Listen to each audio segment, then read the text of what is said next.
কাপড় ধোয়ার জন্য এখন অনেকেই আমরা ওয়াশিং মেশিন ব্যবহার করে থাকি। তো এতে যেমন সময়ও অনেক বাঁচে, তেমন পরিশ্রমও কম হয়।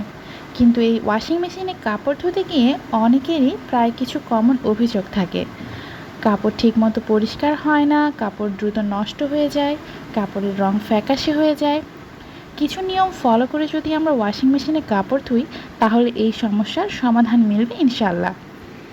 মেশিনে একসাথে অনেকগুলো কাপড় কখনোই দেওয়া যাবে না।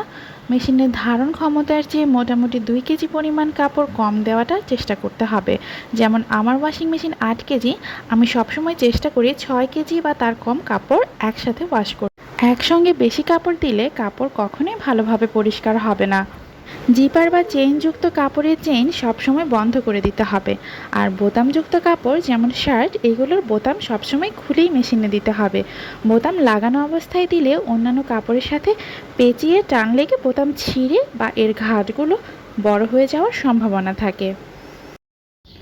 ভারী কাপড় ও হালকা কাপড় সবসময় আলাদা ধোয়ার চেষ্টা করবেন। কাপড়কে দরকার হলে ভাগ করে নেবেন। বালিশের কভার, বিছানার চাদর, পর্দা, জিন্স প্যান্ট এ জাতীয় কাপড় বেশি ময়লা হলে আগে হালকা গরম পানিতে ভিজিয়ে রাখতে হবে। একটু হালকা ডিটারজেন্ট দিয়ে ভিজিয়ে নিয়ে তারপর ঠান্ডা হলে মেশিনে দিয়ে ধুয়ে নিতে হবে। এতে করে কাপড় অনেক ভালো পরিষ্কার হয়। অনেকেই অভিযোগ করেন ওয়াশিং মেশিনে ডিটারজেন্ট বেশি খরচ হয়। এক্ষেত্রে ডিটারজেন্ট সামান্য পানি দিয়ে গুলে নিয়ে মেশিনে দিতে পারেন। এতে কম ডিটারজেন্টে খুব ভালো পরিষ্কার হবে। ডিটারজেন্ট ক্ষার বেশি থাকলে তা কাপড় দ্রুত নষ্ট করে দেয়। সুতি বা হালকা কাপড় ধোয়ার ক্ষেত্রে কম ক্ষারযুক্ত ডিটারজেন্ট ব্যবহার করলে কাপড় নষ্ট হওয়ার সম্ভাবনা থাকে না। এখন বাজারে লিকুইড ডিটারজেন্ট পাওয়া যায়। বিভিন্ন ধরনের লিকুইড ডিটারজেন্ট রয়েছে, সেগুলো ব্যবহার করতে পারেন।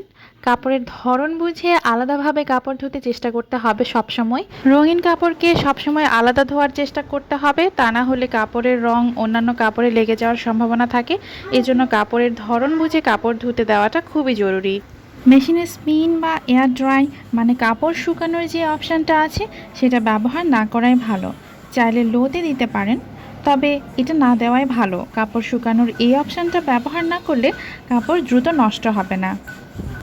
এই টিপসগুলো ফলো করে ওয়াশিং মেশিনে কাপড় ধুলে কাপড় খুব ভালো পরিষ্কার হবে এবং কোনো কাপড়ের ক্ষতি হবে না। আর যদি কোনো কিছু জানার থাকে তাহলে আমাকে কমেন্ট বক্সে জানাবেন, আমি সেগুলোর উত্তর দেওয়ার চেষ্টা করব ইনশাআল্লাহ। তো আজকের ভিডিওটি এই পর্যন্তই। ভালো থাকবেন। আল্লাহ হাফেজ।